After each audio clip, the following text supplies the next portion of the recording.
so Victory FM ahafu mbem wonsabe kan kase bi no atie bi no ahwe bi live e wo hodo mo dwumako bi ada Roma eni aboabo kase ya no a ye de brewo ABA Herbal Center see en kancho se bomodin so beba honom wo se glaucoma cataract e kan se tem obi o hwa nani na de ne wo acha wo hu ben nso wo hu a bomodin so beko ABA so na wo matimi aboawo afei behema na so oba wa ye mre wo mpamwo wo de bo ani ana aba besenko obo homodi timi kwakwan so ba ko pampa cho de aka ne just 3 days ansa na ho atimi asa panya ni mu biemu a bomodin se obeko ho afei so hypertension etete wo stroke nyujo ya we aka wato wa medofo mpacho ko honom afei oba wonsabuo nensisi so eba botumi we ya enam yenu pe na atwa ubehu abebe bi ma gese bosumi nsia chi ansa na asaba na no so bomodin so obeko honom mpacho prostate the cancer na say enlargement anu abomodin akoho eno achi ni liver and kidney related diseases ahodo no bomodin so obeko ABA Herbal Clinic and Limited na wo mo etimi aboa wo ka so a millennium adade last stop ubehu no ho sanso ena kumasem kwada so dwena se dwana chi ope ho gosu kwada bia ubehia no e wo honom sanso na doma ahinkro Ebenezer preparatory school na owo apia ku because on echi ope 0541565199 0541565199 and as 0502812161 na bibia so enya kama emfa emma wo enwano mienu ena yekenkan sam no edi ama wo me edi am je so ne your back kase ohene yewe Siao and afi. Odehyieba de kronkron. Odehyieba nana Qwajo any meeting. Afi Jibre na yenkin kan sam no enfama. You're listening to 95.3 FM. Victory FM. Ebusia ye shansam na se ede amount na ye shansam na se dia me hyase ewo ahafo mantamanum se sansa ahafo ene ebutu a ye di yenku ye senso se efie eni fiankasa na aban anamusini a wono ema ewo esunafo north eyo odimonyafo Joseph akpare dodo na afre no no eye se jo enu ada na Ghana mampanyera John Dramani Mahama na ye yesi wonum se ye bekwa akobompa ye dimpa ya shempa ya tawe ede amount my konkro Ghana said ye be ya twedi aponyakopo behu ye mobo na wabedom aboa ye na Ghana yetimi afa ye ntima pade afra ye ba na dwadie mu se ye man ahodo mu betimi etumpon wo na afi soso kora no omamu ni mu nyina nipa betimi atel del enu nti ye yidade yesi wonum se kita won sabo so meni de dika bia no ye nyina ye kwobompa ye obetimi kura ade ye fruto na se wa ya akomche na ade ama my konkro Ghana na enu adesu na fu of yeso ye de hyehyɛ so na ukopiem o Victory Center Assemblies of God honom na sunafo of ye de no hyehyɛ so bra MC onmonyafo Joseph akpare bunya akwanya na wo kasa no ya na odi tudwa wo kyia mu se ho behia ye pa sen ka bra no bia no ye kwaye nkotodwa anim ne ye bompa ya na ke yeso agutwedi aponyakopo so se wo hu Ghana mobo ye pa na afi sunafo of wo hu ye mobo wo se man tena se ene obi okro da no sole a wo mompa ye wo se ntena se ma afi enso na ubetena se bosomi ni mako dumienu aje se kita wonsa bosomi ni dedi kan ko na eduro na waka se se ye wonpa ye bi ohonum kra ye bode ma omai konkro Ghana o wo je se yade e ha dwe ye pa eno nti obesere se obi anfa ne hunhyem timamufo nyina enfa ye hunhyem na ye nkoso amompa ya bra no ye ntwen se afi beso ansa na ya bo empa ye no na wo se trosem ne kra ka se ye mompa ye da ye mra ho no nyafo Joseph akwarebo Another that's nunko. Sene nyina nim no. His Excellency John Dramani Mahama edi to you say 1st July bia no oman no yemfansi wo na yemfa kai ne Nyankopon aya mai na ye nanase no. Enne so yen asunafo of municipal the whole country obi aye ne. Enne be dey Victory Assemblies of God. And that di ayeso nunko. Menjini say the whole country I see. Because who say ya papa mo nkramufo ni akristofo nyina kan bo ma bafa ko aya betena asonda mu ha Victory Assemblies of God asonda mu na ya ye dwumadi ya ko na wie in fact ade a efe payi o hwe ye maame mo nkramufo I mean this is the first time am bi hu say nkramufo e wo kwa o nyuma on be hu ye ne Christopher nyuma mu huma ye na ade sononko ne eka nyina se ye free hair kono na nyame ase wo ye fie ne nyuma mu na ye nkai ne Nyankopon aye amaye baaye na ye nye kroye na oman no entumpon mpaebo no shouldn't be only ye papa na nanam ne asofo nko a start from the house so asundie ni fie a e pia affect oman mu nyina nti mpaebo no is not about oman panimfo nko a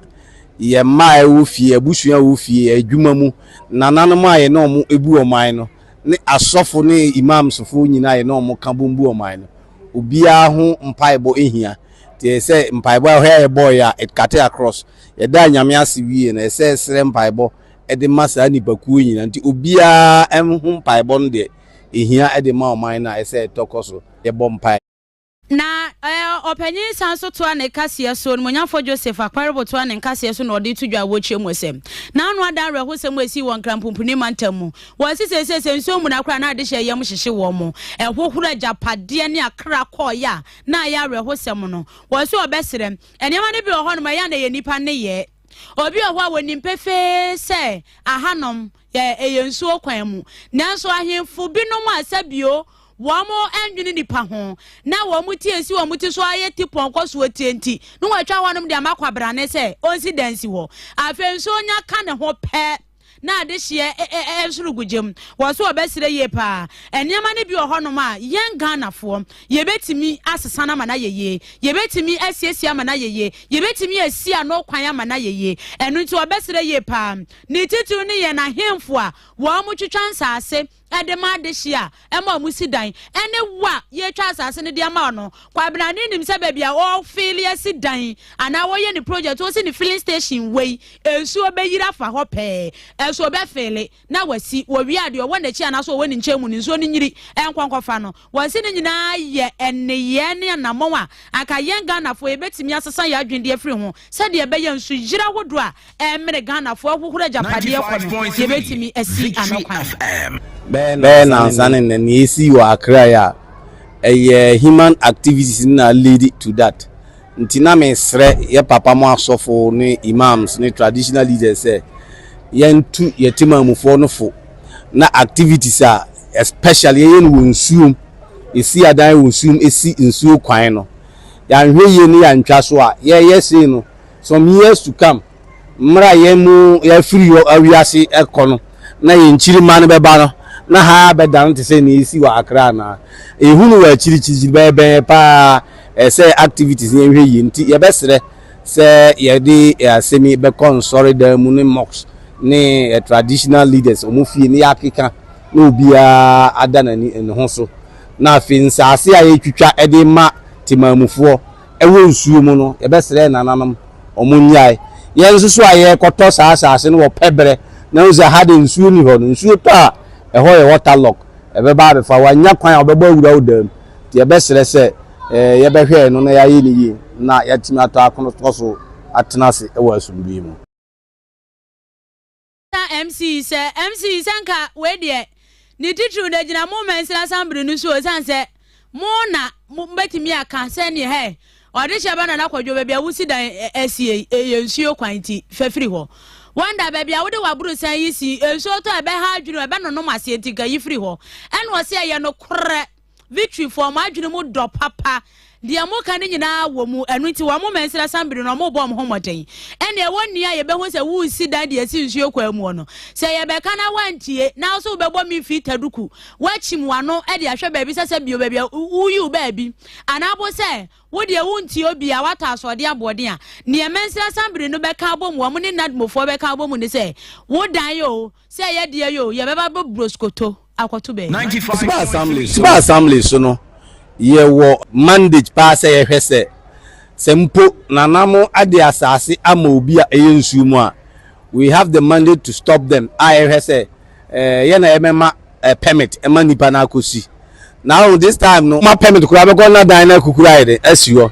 nti assembly for so na say ye hwe technocrats na hwe yi na sa areas a air water lock no se nananom yam from so kura no na omode ma in the issuance of permit no ye be restrict o mo na ye ma o mo nkosi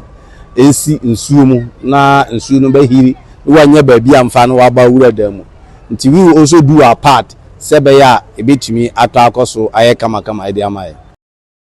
for Joseph akwarebo din adodo na afre no yes Joe wano na ye aban na musini ewo esunafo north ne na wote ye no nti se so na nya baby am amfa wo dem ho obeba be yu nkonwa ne TV ne bibia pie obi so wanafo a wo hia fridge ne TV ne nkonwa ne bi nti bo se akonwa sinhio so na elko na woni made ba kwa me ho de sheba wo ma mu sidan ya ne titi wo mu ni permit no amo sheda ko to red paint. Yes. No much stop work. Produce permits. Okay. Eti assembly ne currents no mu ho a munim say assembly na abetro. Ntu be ho ade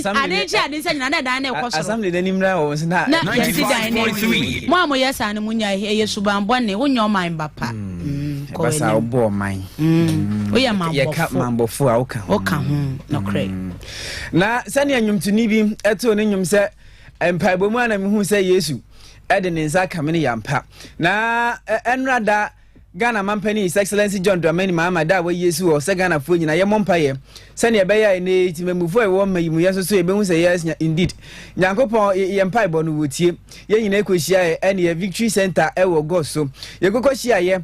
na Pentecost church no one head pastor ede ema go so area Apostle Samuel Atom Otu Apia opani no kasa no wechire muzine mpaibo hu hia papa ni tie be yanka ene da ye Ghana Mampani Yesu o ene kita unsabosumi de dinke bia yenhia ewo wenum Assemblies of God asafo wo man mu afa na bia ne mompaye no ho be hia setimemu ni bia wo man mu odo hujimu se na be ya won so mpaibo no betimi abobie na Nyankopon atenani ababehwe wo ni ditro yo makoko Ghana isei ha ne atipo a ye famu no Nyankopon betimi agina ye mpaibo so na wayi ye film na opani ni kasemu no wechire mu se emfa hom se wo ye kramboni se wo ye konfo o Kristo ni kwa de o de wo mpa wo na wo se wo bompaye ne kasiem ani nti obesere o makoko Ghana timemufo wo ha nyina se nyina ye nsori waka na edru samre na ye mompaye na ni krokra mu en woda Ghana Mampani His Excellency John Dramani Mahama asipa so etimi yi da we yesi wo se ya de beboa ama o mani putu no etimi akona nim ni titro eye ene Nyankopon bambo hu behia e wo man mu na sei en opani ni che ni nsemu na omamtai omampahi nyamenam na don so amano apao 1st of July of every year esi wo say yem mompaye no otwe agina so say so man be yi a egira nyame a ye de ye ho twe no so eti ayadwen papa wo nyame adwene na migidi say ese wo say omani nyina de yakoma esom na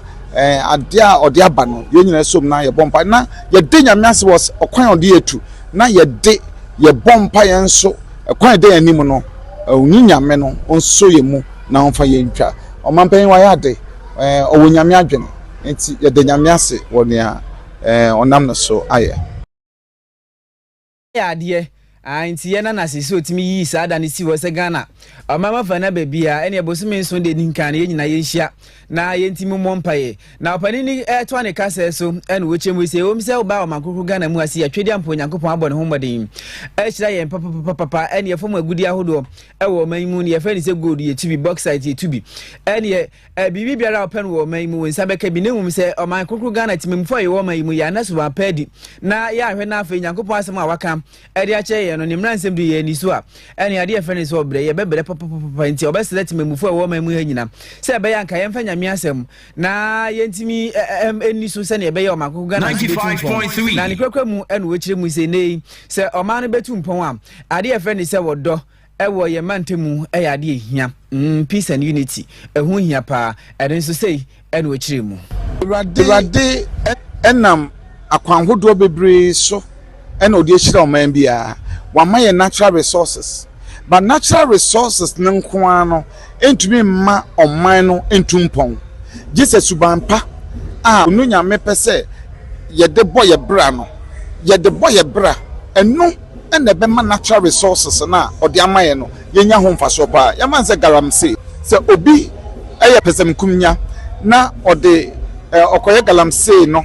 nda wamfa kwampa so anye na oseye water bodies na erade amaye very good water bodies but yet one day no and sure sa water bodies no they amaye no ye di nobody begum ama ne kunkum nipa na nya nyame na aye na nya sa the natural resources na ma aye e na ama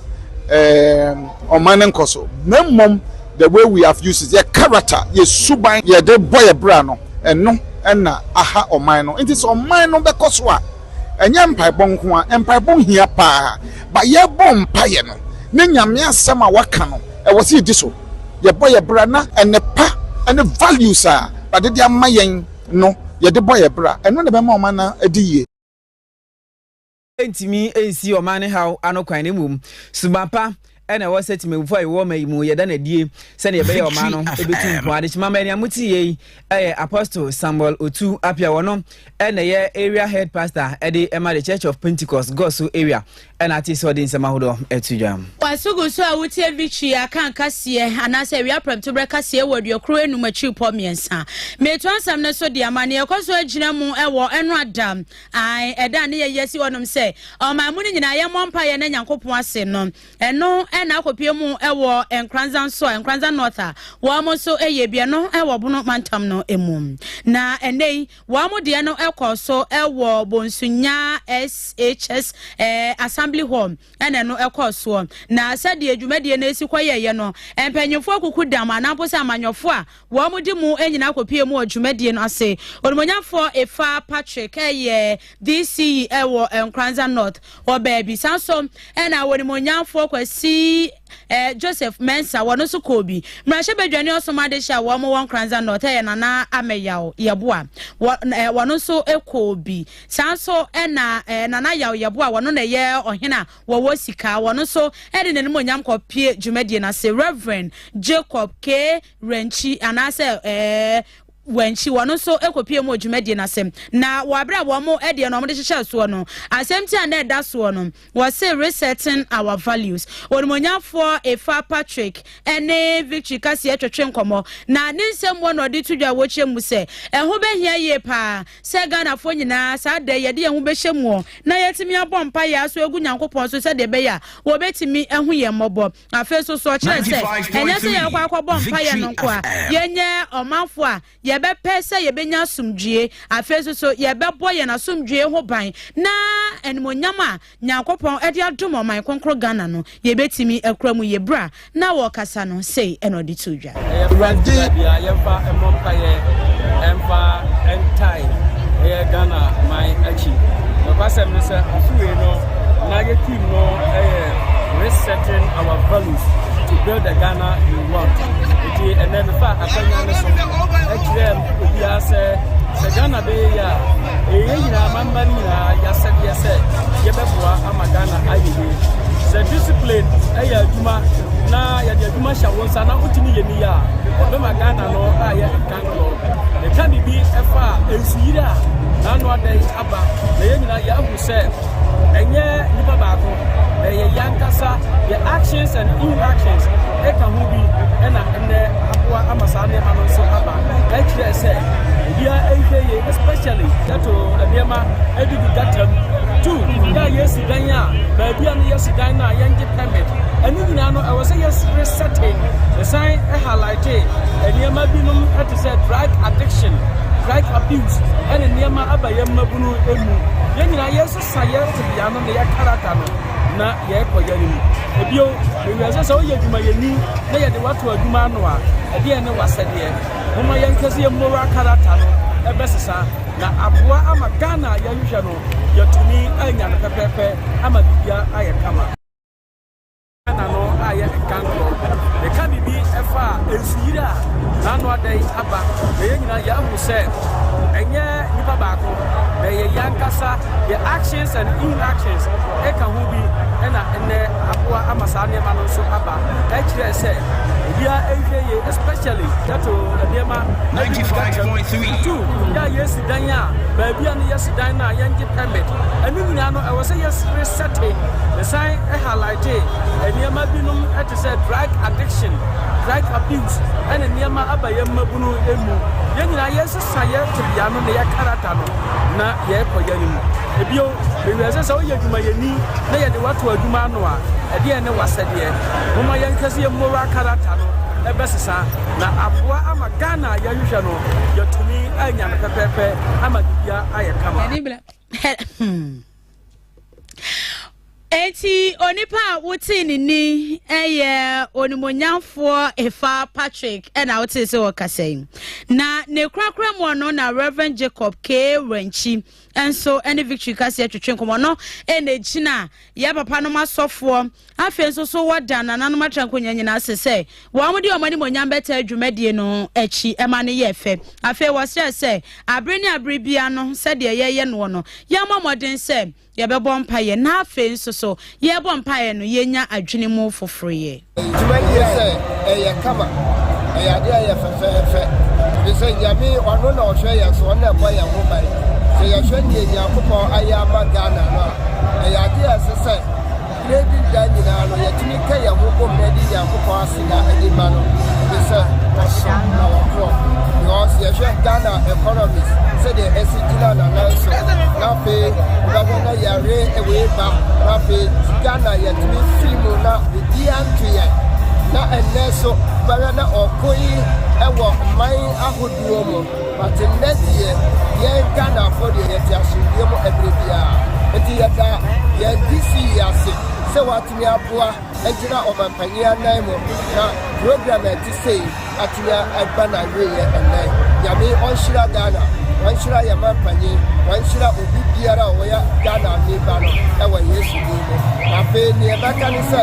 yento yamapono no fu sebaya omono kwani na omono timini se ye kwasara eyese na ye bompaye edi omo senya akoponsa erade bebua emasa hu nase no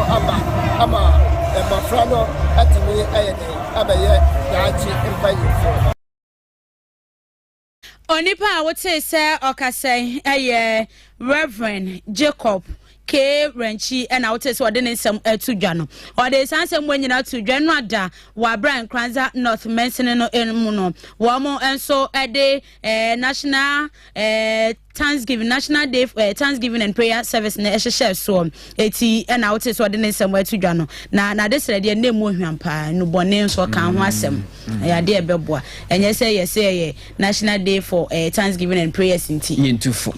ye bompa ye ni yentufo 95.3 Professor Isaac Owusu, a senior political science lecturer at the University of Ghana, Legon, and your friend, and na openi akasa woche musene mfie makoma kona ya ne Ghana mampani form betina akunwase yede ma wo mu no yade esayi pa ade nti obesere sanke nei ne yaka se be yanka yentrem yemfa nko mfie num onde ofo aso ose yade beboa no ose ohwe mu din a yeto aba ede yi mampani bia wo mayi mu a bosome anase afie di nkan no eya afia ene wode eyi mpani form beboa no na amamu no watimi aguo ade nti yade asa afi ba ko no ni nyina etwagu enyade otimi yahwe nti mfie miensa pe na ahwe amampani no ede adwuma na wose mfie miensen a ono ye ne calculation ye ne sinsinsin ebesi so no enyade ebetimi aboa amampani bia se bi watimi ayimpuntunuma ewo mayi mu nti oni ofo aso se be yanka mfie num a ye kire se be yanka ye ntretre ya hiem na ne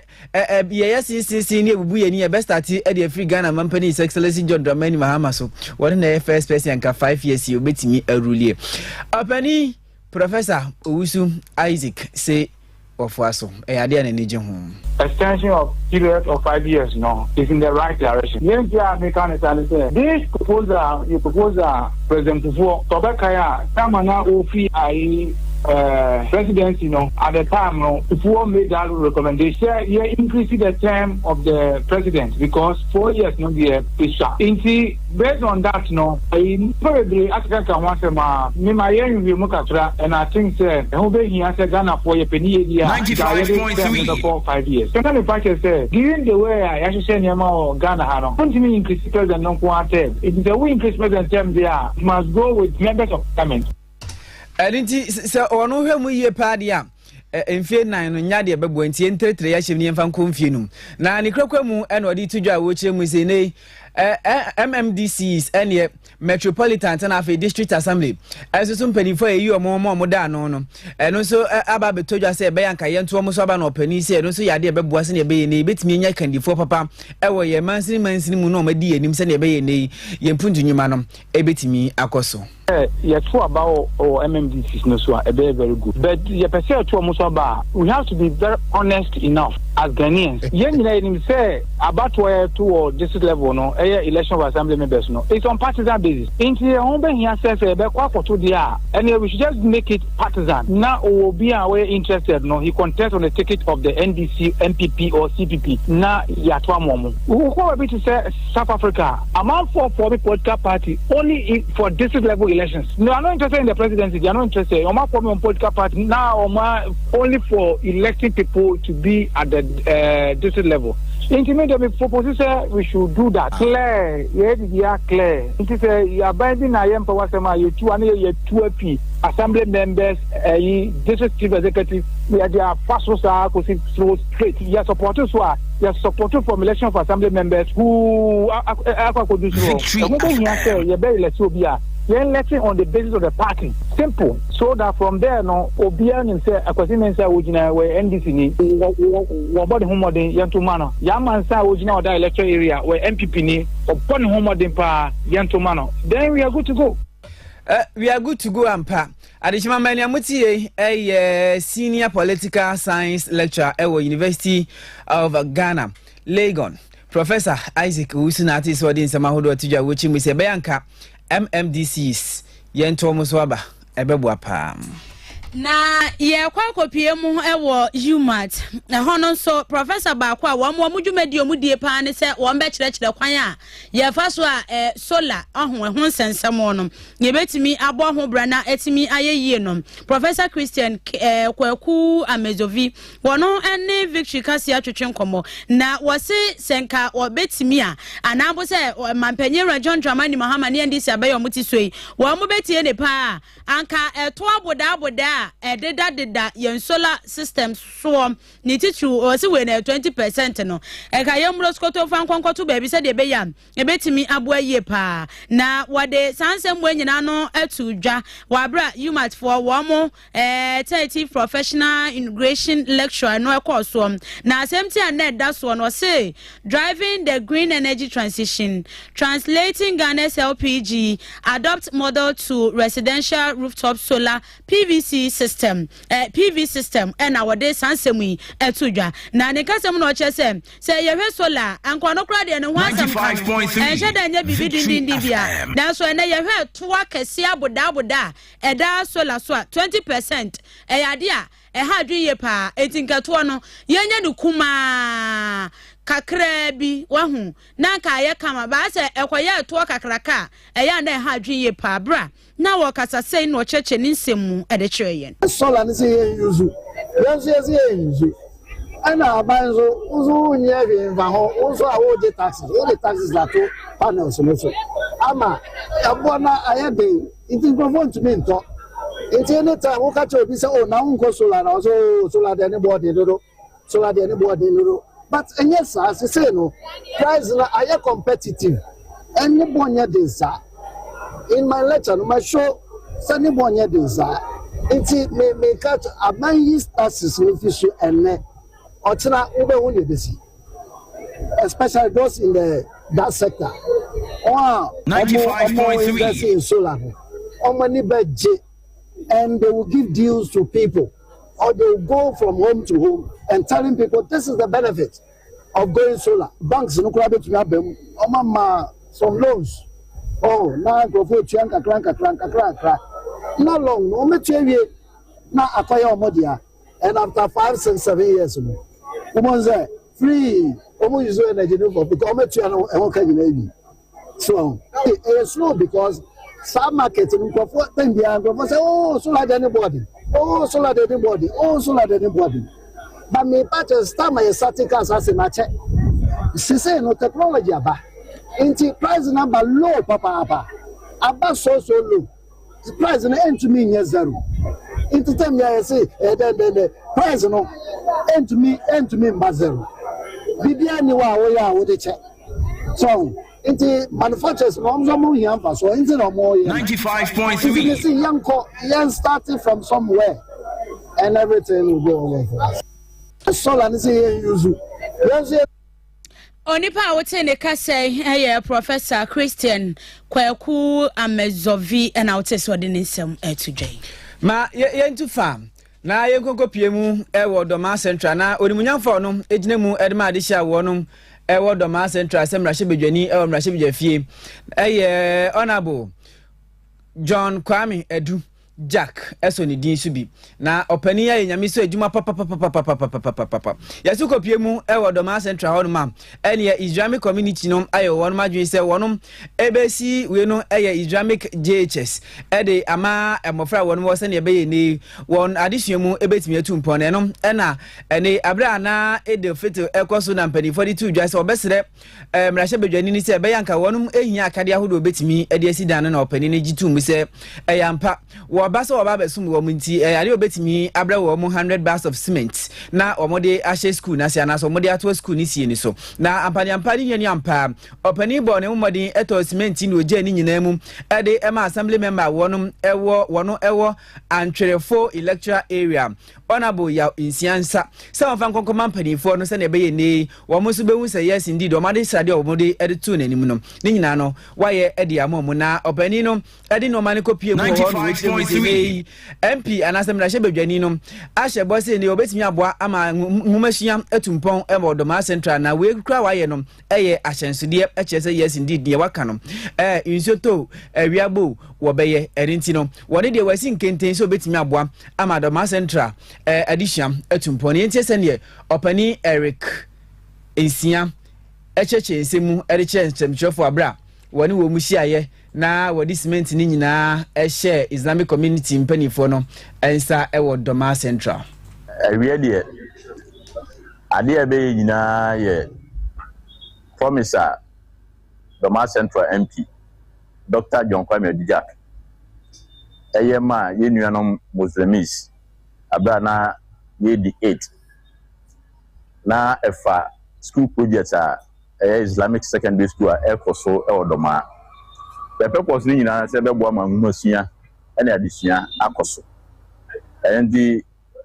union Muslims asha sie nje se benko abede Ghana nyina de Doma Central nyina de a ti baton sa fredi pa bebre epemwa Jero MP bae na obeti se de ekoso ni na also ono so ne chefa de obeti dia de aboa amana koso no oye edida no o deliver ne speech no o the two just say obeboa 100 bags of cement na ye de share and I said there 4 projects no so edi eno na ne ye bae a 95.3 bona o share na oye obi o shebo odisunti na obedi ne bo hye so e de 100 bags of cement no e ba Central Mosque ye meda ne ma mpanifo na bemfanya adwuma no edi e kono kodu bi na mwa bi san ba bioma eno so no mpanifo betenenka na in fact the fefe is enye de edikan ni a yewura MP tuanamo e wo education sector e wo Doma awie de na opani ni kasawe ya pe ena acting director of education edi Emma Doma Central municipality no Mr. Philip Adom Danso wono so ejina education directorate nanemu edi na asyesunkom eko edi mamrahye bedwani ni say in fact ne waye no won mani so papa o say ade beboa se ne beye ni ade friend say educational process e wo Doma Central no etimi ama ne humre so se ne beye amofra so wonum e wo Doma Central ni chichom Islamic community no won so wonya mu chefa bi na say e no opani ni che ni nsemu. In fact, as a municipal director of education na e nige some e ma ho a e ba nche bia so ma hu say honorable Abidjan Jack he na modern a oboma Doma municipal ankanka education e bra adwene ne ntiase so na wie so ma hu say yenua pasan akeka no hobiem nche bia ma yenua no Muslim for some promise so obema omo 100 bags of cement na omo de aye omo senior high school ampanso de sia yoyo wie ma be receive cement fe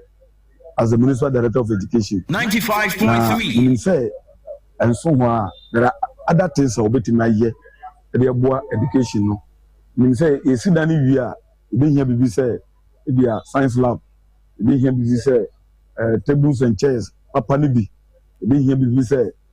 teachers bungalow teacher for no be den betra ho akira de na mean say jack de oye jack de oba jack ni nyina be abeye den abeko talk to me enti de asida ahinkan na ma honorable jack ne mpanyifo na djuma pa oye den oye na mpanyifo say Oliver Twist I say you more of those things than we see. In fact, as a minister director of education, Faisiwo honorable Odehyieba boko and it said honorable Chinese him Oliver Twist asked for more. Now as one man na Malam Ali Amadu Wonom deputy chief imam Doma Central no so na assistant shonko eko edima and Doma Central na she bedwani honorable Dr. Kwame John. Yes. So wayade so wayade papa say ene omode ade chede ne tu nanim no na omkro mu ni gidie woni mu so obeye enso so omanka bia nhim ene assessment ya so ne dese dia bepi mu wo maboboa no ntie nei na se a eni kabia enko emfa ma opani ni se ne yebeye nei wono nso ne dwumadi a wodi no ebetimi atumpo na sei na papa no enso eka ne nsim nyina nan mu ogi odisa ade pefo ebrae yeso mbegina municipal chief imam Chef Zakaria Ibrahim and ni domini na and imam for the go school no enya doma han kwa before doma municipal nyina ye dia nti mbegina imam for omu nyina nan mu na magisa adewe ya John Jack ade amaye nkopon onhira no bebre nkopon onka no ho ade a woye de edoso pa wo hwebo no ye de nim se ya boy ensa wie no bia na nsambo nko a sa entesa ne de adene abada yensa yeda nase bebia wo bia yeda nase ya menhira no bebre yebetoa asida no so na ye na ibi deputy imam ena ya zongo kokos enam omuso omakodi maka asase so weni na enhira esese yeda nyankopon ase na yada onobo ase bebia wo bia se wutiminka asida no eyewudia megina omunan mu na meda wase say ade fefe a wodi ma omo no enye sika ketwa 600 million de enye sika ketwa o hia be 1 billion 200 million na wodi ma omo say omo nkoye maka ena ne marketing nyina wofa honka yankopon onhire no bebre agidie fo so a omo ta na chi nei awia anyimre tambia yankopon onka mu nyina ho na wonhira mo na wonya mo kasiye menim say enso hayi obesana de bia babio de go school no ade a de bia ehwe ase no enuru babia nti yesere onobo onto aso emfa mai asam no enko mampanyini ho na moano enye kase emfa mai asida enkoma Ghana asida enkoma mampanyini asida enkoma MP for ni nyina ena minister ena DC ena MC for ni nyina inshira emma omubia asunje enye Ghana dia asunje nyina naimu ogi odisa deputy chief imam Doma Central Malam Ali Andama ati so din sama hodo tujwa na we no na se no na emudu utim say omani aso omani age ho na mempa bonita me so menye ska da achina betimi akwakoche no ma ne mesu ya dama sisei udem on say wetimi ahya se kakra bi okay na ekọ anim na nyame to wonsam no waye ne kese entina sen kase minya 1 billion on my account ma ansana mashase o ma ye huni so mo yado ye bebre no mo shase nkakra obi wa sabre no kwa bottle water park bi atere no apeti ro bi aka no de kosa ne apejanti wadaroma entwense obenya sika ansa obe yado 95.3 sabre ya betimi ashase na waye ebi awa woda bi nanka maye one ebi a hospital kwala ya wo mo na ne makodi kama alright wetimi ashase sa na mi shirasi da amen sida be na be shase enche me na mi bebia me mawoda ne hye no ebidu no obi edidi ami o December 25 December de see ya wo ni Yesu bo uhula koje Yesu tinti an konsam ni ba we rebe ayo nyakopon be nyakopon na wa sheda na wato ne nsa frem tibe we afọ meto ansam no so etimi edi amam na ye kwa kwagina mu ewo Doma Central Onimonyafo Dominic Adoma Ameyao ene ukopie mu ewo Doma Central wono ene gina mu de ma de hia wo mo wo ho afei MC de ono na ye MC wo ho na wode atudwa wo kyeremu se ho behia ye pa senka assembly members small honorables 95.3 ye bomode na wo mo etimikika wo mo ho bom nanka wo mo ne nananom eka bomu a ahensam ne ahentokwa ya na mpempi na eta sorry no wo hu ni senka assembly members etimika wo ho bom a wo betimi aso ano ama na timi aye kama wo de sansem we nyina tudwa wo afiye mu afipimienu ne aduonu ensie mu bra wo mo ede assembly meeting said yo mo ye na afibia January 1 na hyehyɛ so no ena ode tudwa wo sesem ade ye na ha adwuye pa ne se obetina mantamu anase krobi mu na menteme ho ase anase ntokwa ahentokwa anasa hensem ewo ho enu tinko osere ye pa se assembly members a wo mo ewo Doma Central ne important mu no ka wo mo nyina nka wo mo ho emomu na wo mo ntime muwa na hensem no wo mo ntime ensi ano kwan wo se kwaba ne sa eyade e betimi abo mo ye pa ama sumdwe mapa wo mo hwehwe no wo mo sa etimi aka very good. I stand to be corrected. I didn't say that the General Became Mining Company isn't supposed to be criticized. I said it should be constructive criticism, but not unscrupulous. Honourable Presiding Member, the Doma Central Municipality has been generally peaceful and calm. Citizens over the period have gone about their businesses without any major 95.3 largely because of the effective collaboration between the assembly and the security agencies. The municipal assembly will continue to support the efforts of the security agencies to discharge their duties effectively in order to maintain prevailing peace in the municipality. However, there are some chieftaincy disputes in some traditional areas, and with the swift intervention of Municipal Security Council and the collaboration of the Treasury Council, the situations have been brought under control. Some chieftaincy disputed areas include Kofi Badiku, which our president, in fact, indomitable and able presiding member, just read on the actions that has been taken. SLSU number 2, which our Honorable Eric Cheme happens to be the assembly member, had also been recording a lot of chieftaincy issues. Share PSCA as well as Tunkrum. But for now, Tunkrum chieftaincy dispute has been resolved because they have officially installed a new chief. And so issues of chieftaincy at Tunkrum is resolved. Na ne kwakra mo no na MC sanso di tudwa wo sesem na assembly members ne say wo mutimi ka bom na wo mo hwese o metimi aboa ama ahensem ahentokwa eya ne mpempie ma ne homene so ne titiru wo Doma Central no wo mo mensi na assembly ne so bom homoden say akade ahodo ne ase bibie behia ama wo mo dwumade na timi adim wo no wo metimi edi aboa sansa sumdwe yade a eho hia pa. With honorable members who are from the various respective lecture areas that I've just mentioned, Kofi Badiku, Honorable, SSU number 2, and Chair PSC, that we are to collaborate with Nananom to insist and ensure that whatever chieftaincy dispute and impasses that is impeding the development of your electoral area must be resolved before the close of this year. We are ready to support you, and so if you face any challenges, we are ever willing to receive your petitions for us to work together to help ensure that Osajifo and his cohort will not be blamed for not resolving chieftaincy issues in Doma Central. Onipa wotini ni ene yaban na musini ojemu de madesha womo ewo Doma Central onimonyafo Dominic Adoma Ameyao yento yengasi ene so ewo fidie ma sei emfa ma yinatifo na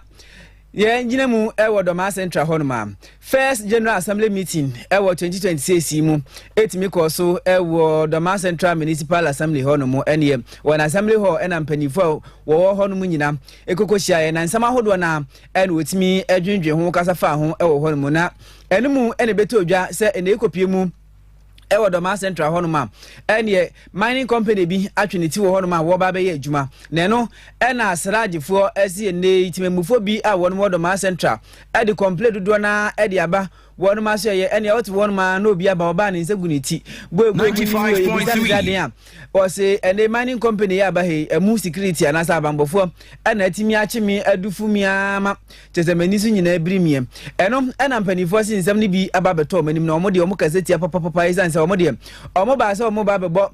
chezetimemufo ho ban na opani a wono ena da Commission on Human Rights and Administrative Justice etwanisia FN strategy no ewo Doma Central ayo opani a FN se Mr. Eric Abuya woni nsem ni nyina tudwa wo chemu se ne nsem no wo munsa ka bi papa na nyade a timemufo no etwa ntro wo so no ankasa kura no ebi ato no da na edinti no yade a wo kaseti na timemufo si nei wono mo nam kwane so aya ne so mo fa company nim akọ mafuo mu akodi omudwuma na security e wo ho no mo abuwo mu asaje wo funti ebeyan company fo mo wo mo se ne ebeye nei o mo ho ebetimi ato mo na sei eno opani no municipality. We are beginning to receive intel that there are few or there are human rights abuses going on, which we need to bring it to light. We understand some community members, their phones have been taken away from them, and then they will, when they are on their way to their farms, then you take their phones from them, and then when they come back, they identify their phones, and then you hand it over to them. I am equally reliably informed that EPA officials went to the hotel that he's carrying out,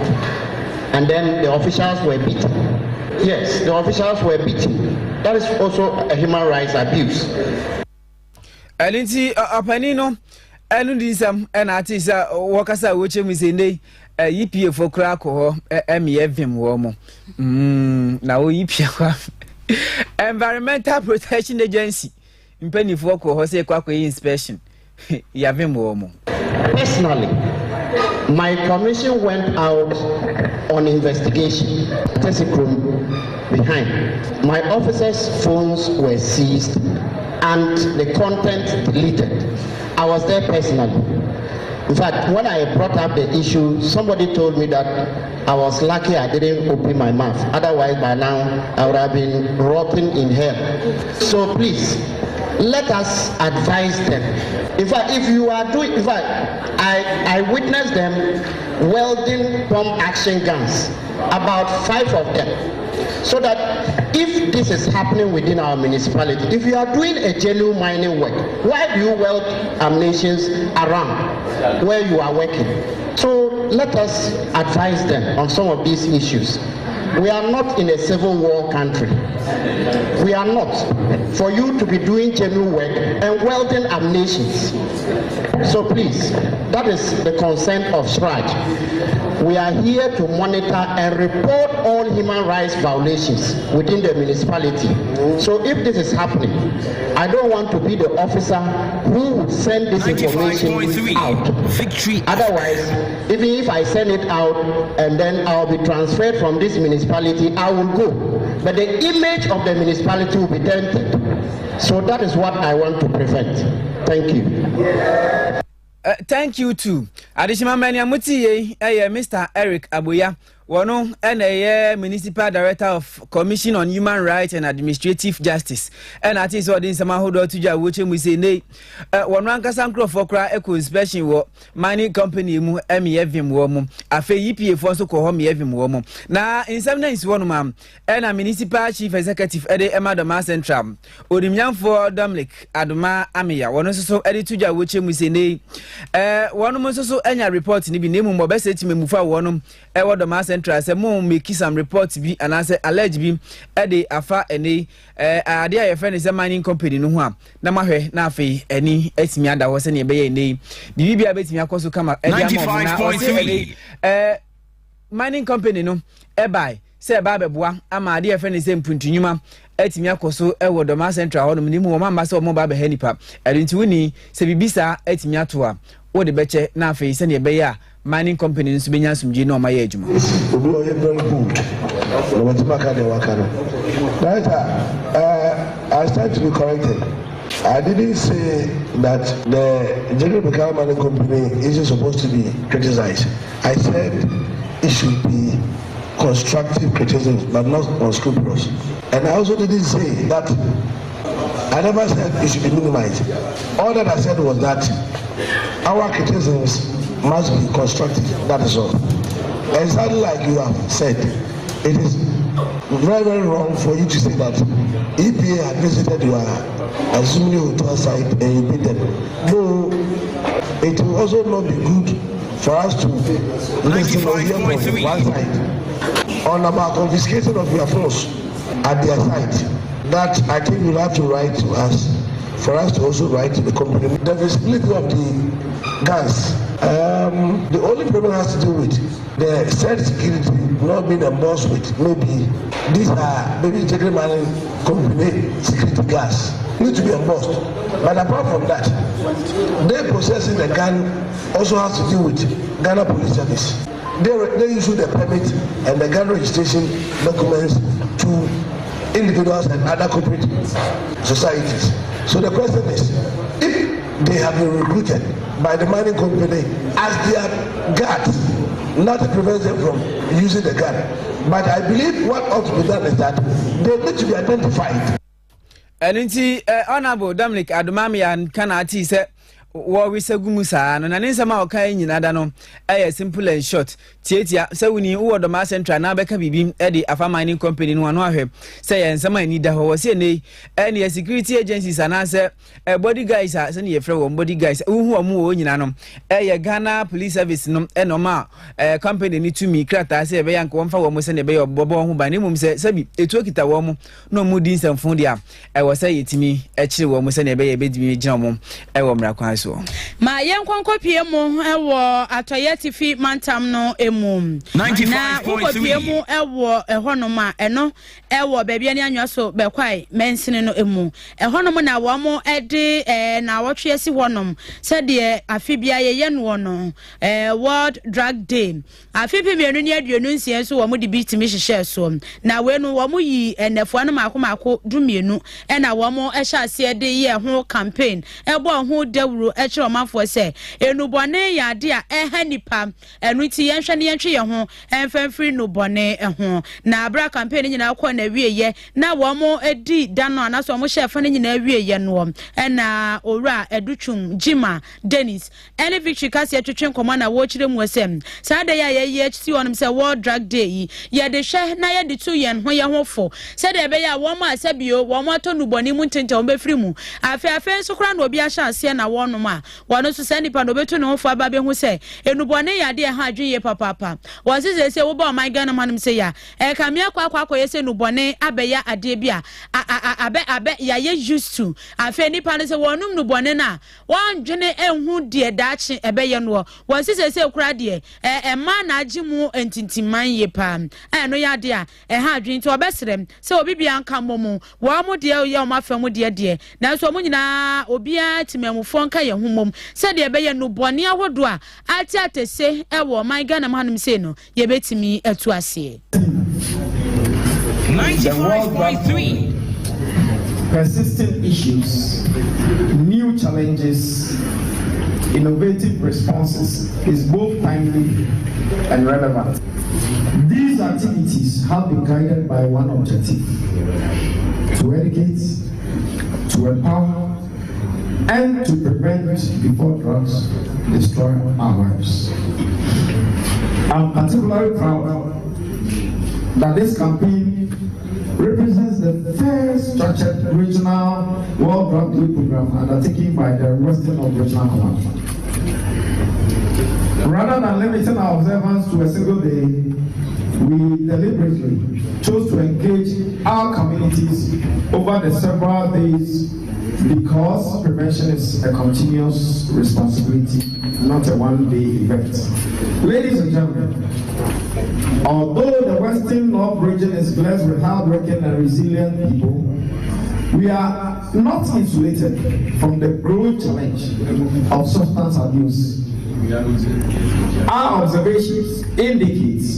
increasing abuse of substances such as cannabis, tramadol, codeine-based preparations,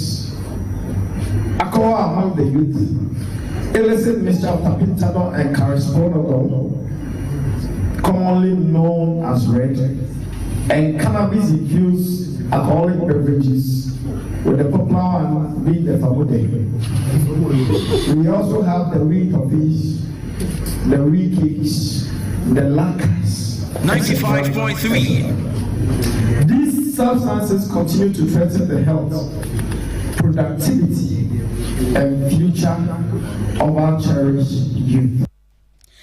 Enti onipa wote ni yewura educhum Jima Dennis na akopie mu atoyeti fi mantam no emu am wono ye commander edema narcotic control commission ai ena wote se wo mo ede ne sematudwa no wakasa wi no timamufo bi nsuso dia desrede eto stakeholders enim when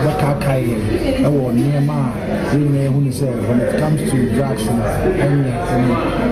I think just the BBC at least once a week or once every month, and I say every quarter it will say we have the entertainment, the education, and then the information aspect of it. I think this is very educational. I think even a week grandpa back on platforms to educate listeners and viewers. I think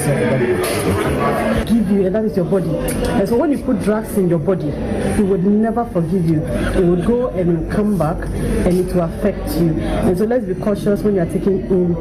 drugs. It goes against our finances ourselves, and then the country itself also suffers, your community suffers, your family suffers. Narcotics and our sense and some it will be over you take it, but will be taking an effect a bias. It's a majority say about boy in a victory. I'm a Adishie bia wo mo wo atoyeti fi mantam no emu no ena wote se wo mo so du mo nsam tudwen Adishima ma kase ni nyina si emene kra so si o se sorry nti se ebu o kra ke ntimi nto asubiem me na se se unya aso ni adaje ti na nsama hodo awiabre ye de bre wo e wo fiduem ha ebi eni se ne ekopie mu e wodo ma central a wonimnya for America do ma me ya wono ena ye mra shebedwani o ho no mo abone mo modern cement makomako 100 adoniti na MC awanu gina mode madesha wa mu wasu na afo no fonso kasa wa say ye ho behia ye pass abrane branu bia no ye bebon pa na mom ye ntwen se afebia enso kitawonsabo so me ne de di kan asa na yakọ akọ empire empabo ye mu na apostle Samuel otu apia kire se ne ye be anka timemufo nyina edru 1st July ye nyina ye nkambom ne empire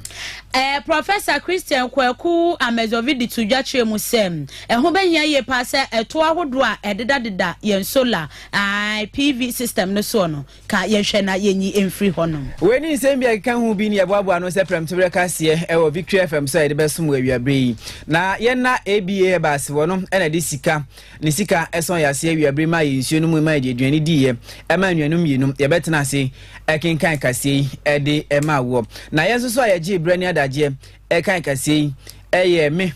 Odehyieba nana Qwajo ena fe miame maame a wosimene ne wasem Oba kase 95.3 Oba kase ohene yere every Asian black coffee ai coffee e de call YouTube the gentle coffee ti yakramo